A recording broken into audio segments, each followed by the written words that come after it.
안녕하세요. 애니메이터 공나예요. 오늘은 이제 제 옆에 계신 분을 인터뷰 해볼까 하는데요. 안녕하십니까? 안녕하세요. 짧게 자기소개 부탁드려요. 안녕하세요. 저는 애니메이터 오웬 킴이라고 하고요. 한국 이름은 김영호입니다. 반갑습니다. 반갑습니다. 몬트리올에서 일하고 있습니다. 사실 제가 오늘 그 영호님을 인터뷰하려고 온 이유가 영호님은 한국에서 대학교를 나왔는데 그 이후에 또 미국 유학을 갔다 오고 나서 지금은 캐나다에서 일을 하고 계세요. 그래서 그 과정들을 여쭤보려고 왔습니다. 그럼 시작해볼까요? 네. Let's go. Let's go. 지금까지 작업하신 거 있으면 소개 좀 부탁드려요. 제일 최근에 작업한 거는 워너브라더스에서 나온 그 스쿠비도 작업했고요. 그리고 뭐 블랙팬서, 엑스맨, 그리고 한국에서 작업했던 거는 뭐 게임 시네마틱 애니메이션 이런 것도 하고 뭐 넷플릭스 쇼나 뭐 TV 애니메이션 이런 것도 하고 좀 다양하게 했었던 것 같아요. 많이 했네요? 많이 했죠. 경력이 그래도 경력이 몇 년 되셨나요? 10년 가까이 되는 것 같아요. 10년. 네. 그럼 원래 애니메이션 말고 VFX 회사도 다닌 거예요? 그렇죠. VFX 여기 지금 제가 다니는 회사 오기 전에는 MPC라는 회사에서도 있었고 그 전에 이제 메소드라는 회사에서도 있었는데 그 회사에서 이제 VFX 그런 영화 작업을 많이 했죠. 아, 그렇군요. 네. 먼저 혹시 어릴 때 꿈이 뭐였나요? 어릴 적 꿈이요? 너무 어릴 적에는 그냥 만화가가 되고 싶었어요. 그냥 지금처럼 완전 딱 애니메이터가 돼야 되겠다 이런 것보다는 그냥 그림 그리는 게 재밌고 그런 걸로 저도 그 당시에는 막 애니메이션이 막 이렇게 부흥하지도 않았었고 그래서 그냥 그림을 잘 그리는 만화가가 되고 싶다 이 정도 생각했었던 것 같아요. 약간 일본 만화가? 그런 것도 그냥 없었던 그냥 만화가? 네, 그림만 그냥 그릴 만화가. 수 있는 네. 근데 시간이 지나면서 이제 만화를 하려면 일단 애니메이션과에 들어가야 되고 해서 그렇게 애니메이션과 들어가고 뭐 이렇게 자연스럽게 연결이 됐던 것 같아요. 그리고 제가 듣기로는 홍대 애니메이션 학과 나오셨다고 했는데 어떻게 하다가 홍대 애니메이션 학과로 가게 되셨나요? 일단 제가 있을 때는 애니메이션과 옵션 자체가 이렇게 많지 않았었고 그리고 미술을 하면 이제 홍대니까 홍대를 가고 싶었는데 이제 뭔가 좀 잘 안 되고 이래가지고 저 사실 삼수를 했거든요. 그래서 이제 다른 학교 되고 했지만 이제 될 때까지 이렇게 했었죠. 아, 가고 싶은 홍대를 꼭 가고 싶어가지고? 그렇게 됐죠. 그러면 홍대에 가려고 삼수까지 하셨다면 수능 점수를 만들려고 하신 건가요? 이게 좀 약간 얄궂은 게 얄궂어?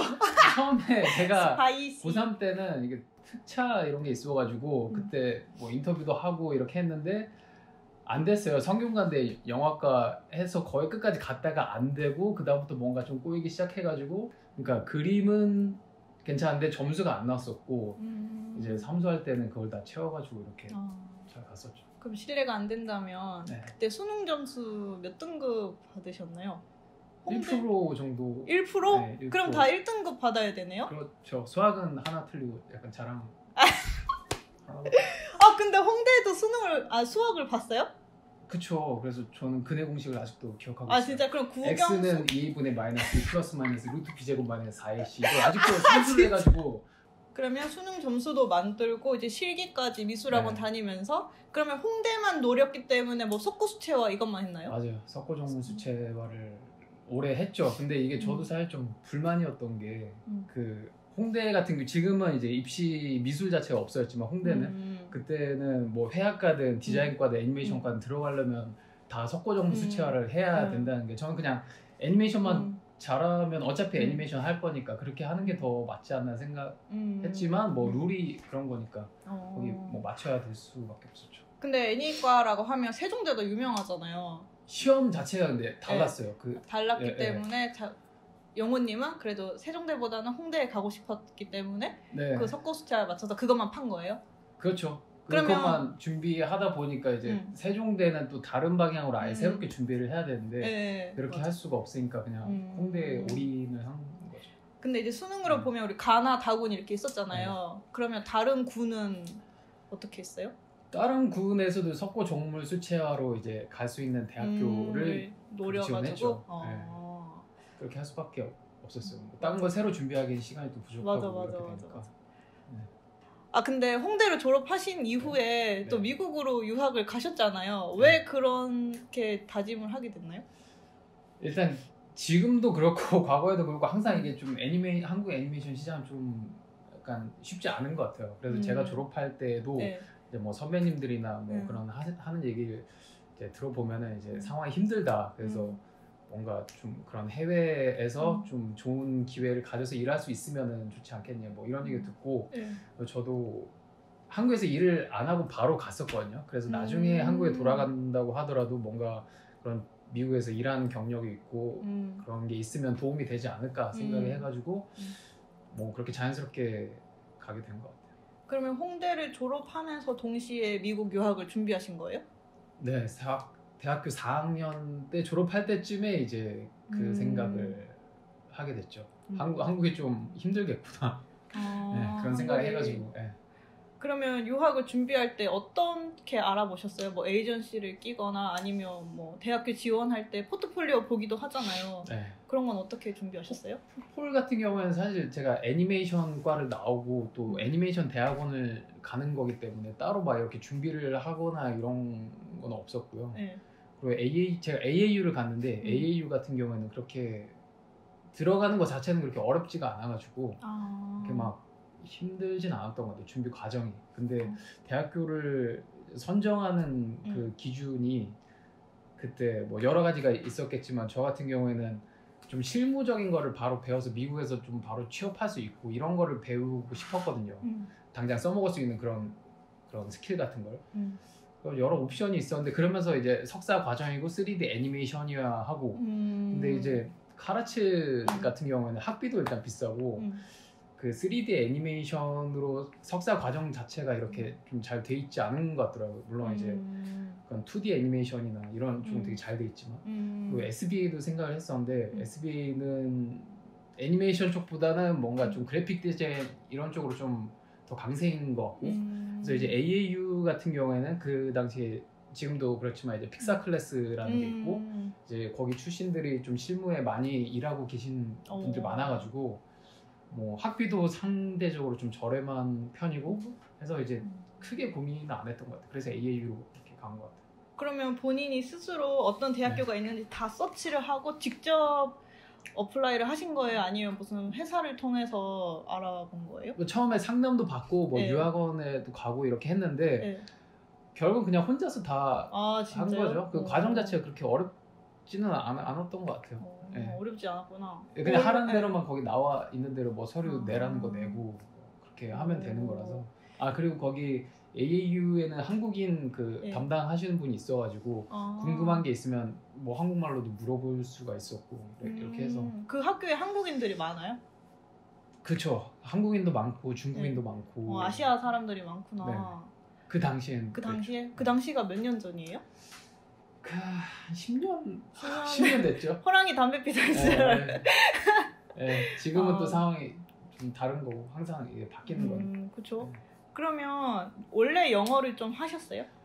아니요. 저는 윤 선생 영어 교실을 어렸을 때 나도 윤 선생 했는데 그게 솔직히 모르겠어요. 도움이 됐는지는 모르겠는데 뭐 안 한 것보다는 낫겠지만 근데 그냥 뭐 영어 공부 개인적으로 뭐 이렇게 하고 또 어학연수도 가고 그냥 뭐 영어 일기도 써보고 뭐 그렇게 했는데 많이 는 거는 아무래도 현지 가서 학교 다니면서 뭐 이렇게 직접 부딪히면서 하는 게 제일 많이 느는 것 같아요. 왜냐면은 뭐 어학연수도 당연히 도움 됐긴 하지만 다 이렇게 좀 비슷한 레벨에서 서로 이렇게 하잖아요.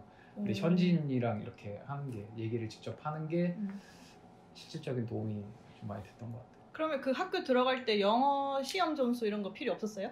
시험 점수가 필요한데 그때 토플이 80점 뭐 이 정도. 80점? 원래 몇 점 만점인데요? 얼마였지? 모르겠어요. 뭐 초, 중, 고급 이런 식으로 하면 어느 정도에 해당되는 거예요? 그냥 한 상중 정도라고 해야 되나? 그렇게까지 높진 않았던 것 같아요. 뭐 약간 100점 넘게 요구한 데도 있고 했는데 그 당시 80점이면 그리고 만약에 그게 점수가 안 돼도 거기 가서 그 다른 뭐 영어 수업을 들으면 그거를 웨이브할 수 있고 이런 시스템이어가지고 그래도 영어를 어느 정도 하셨네요. 아예 없지는 않았죠. 그래서 저 같은 경우에는 그 군대를 이라크에 파병 갔었는데 학원 가 있을 때 거기서도 영어를 좀 이렇게 쓸 수 있는 환경이었고 졸업을 하고 이제 필리핀 가서 약간 네. 스파르타 그런 어학원 있거든요. 감금돼가지고 하루 종일 영어하는 그런 데 있어요. 아, 한국말 진짜? 쓰면은 밖으로 쫓겨나가는 그런 데서도 있었고 그다음에 미국 학교 가기 직전에 이제 밴쿠버에서 거기서 어학연수 했었고 좀 나름 짬짬이 준비를 했네요. 그래서 그래도 생각해보면 수능 1% 하려면 일단 그래머 되는 거고 그 정도의 듣기 되는 거고 그렇죠? 주어 목주어 서술어 영어 몇 점 받으셨어요? 영어요? 수능에서? 네. 기억나요? 몇 개 틀렸어요? 1%면 안 틀려야 되는 거 아니에요? 몇 개 좀 틀렸던 것 같아요. 수학이 몇 솔직히 개? 수학이 제일 잘했었고 영어는 좀 많이 틀렸던 것 같아요. 그래도 상위 1% 들려면 1등급 받으려면 그래도 뭐 한 두세 개 뭐 한 모르겠어요. 5개 안쪽이었던 것 같은데 정확히 오래돼가지고 또 너무 그러면 대학 딱 들어갔을 때 영어 때문에 힘들었던 점 없었어요? AAU에서? 영어 근데 저희가 하는 게 다행히 이제 비주얼적으로 이렇게 보여주는 거라서 언어가 좀 안 돼도 이렇게 보여주면 되는 거니까 그렇죠. 그래도 아무래도 당연히 영어를 잘 하는 게 좋겠죠. 예를 들어 프레젠테이션 같은 거 하는데 내가 생각한 거는 이건데 이게 반도 안 되게 표현이 되니까 근데 뭐 원어민 같은 경우에는 그림은 막 대충 그려와가지고 말로 막 이렇게 맞아. 웃기게 하고 하면 교수가 막 박수 치면서 좋다고 넘어가고 근데 뭐 약간 인터내셔널 학생 같은 경우에는 진짜 열심히 해가지고 딱 왔는데 그거를 막 설명을 버벅거리면서 하니까 늘어지고 지루해지고 그런 건 있겠네요. 등록금이 어느 정도 했나요?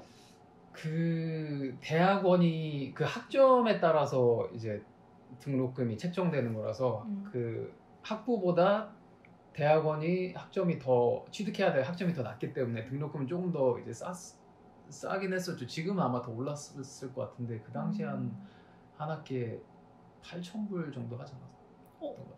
얼마 안 하네요? AU가 좀 싼 편이죠. 그래서 그때 고민한 게 한국에서도 한국 대학원도 생각을 안 해본 건 아닌데 한국에서 그 당시에 막 7,800만 원 막 이렇게 했었거든요. 그렇게 하면은 한국에서 대학원 다니는 거나 미국에서 이렇게 하는 거나 물론 벌써 체류비랑 이런 게 당연히 더 들긴 하지만 그렇게 해서 외국 학위를 취득하고 뭐 더 좋은 경험을 할 수 있으면은 할 수 있죠. 2년째인가요?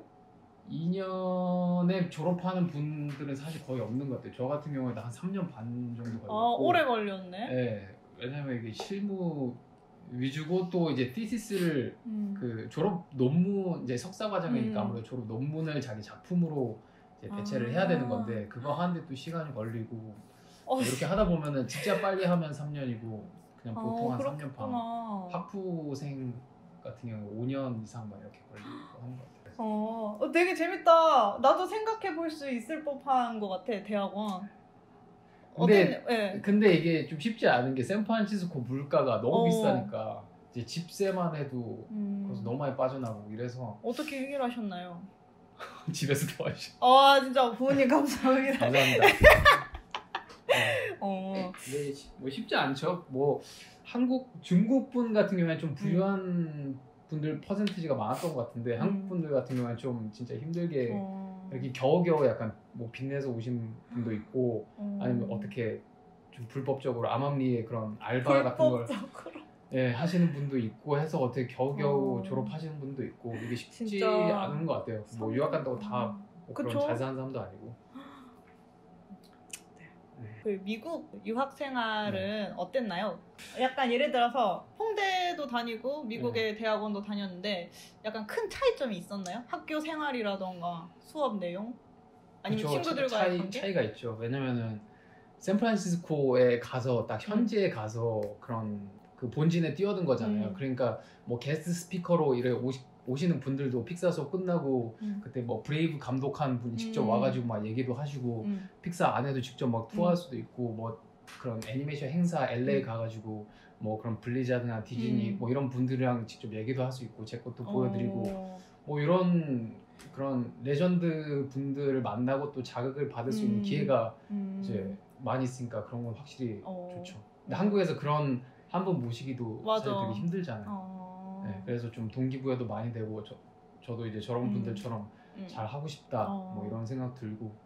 그럼 유학에 대해서 후회는 없겠네요? 후회는 없죠. 네, 그 당시의 상황 없어. 지금 같았으면 아마 안 갔을 것 같은데. 왜요? 왜냐면 지금 다 온라인으로 이렇게 하는데 굳이 갈 필요가 없고, 그리고 미국에서 지금 가면은 이게 또 약간 정치적인 얘기가 될 수 있지만 이렇게 발표 난 게 트럼프가 뭐 OPT를 약간 이제 더 이상 못하게 한다 뭐 이런 얘기가 있으니까 대학교를 그렇게 해서 졸업을 해도 지금 상황에서 미국에 취업할 수 있는 기회 자체가 거의 많이 없어지니까 돈은 그렇게 많이 쓰고 시간도 많이 투자했는데 이게 상황에 따라 이제 다른 거구나. 그래서 그 당시에 학교를 다니고 졸업했던 그 당시에 저로서는 후회가 없지만 이제 지금 상황에서 미국 유학을 간다면 잘 모르겠어요. 왜냐면 온라인으로도 충분히 그런 대학교 수업을 받을 그쵸. 수 있는데. 왜냐면은 제가 그 AAU에 간 가장 큰 이유 중에 하나가 이제 픽사 클래스 때문에 간 거였는데 솔직히 뭐 이게 지금 인프라가 잘 돼 있어가지고 뭐 돈 내면은 애니메이션 멘토 같은 것도 있고 뭐 한국인 분들이 하시는 그런 비버하우스 같은 비버하우스 같은 뭐 그런 것도 있고 그런 게 좋다고 들었거든요 저는.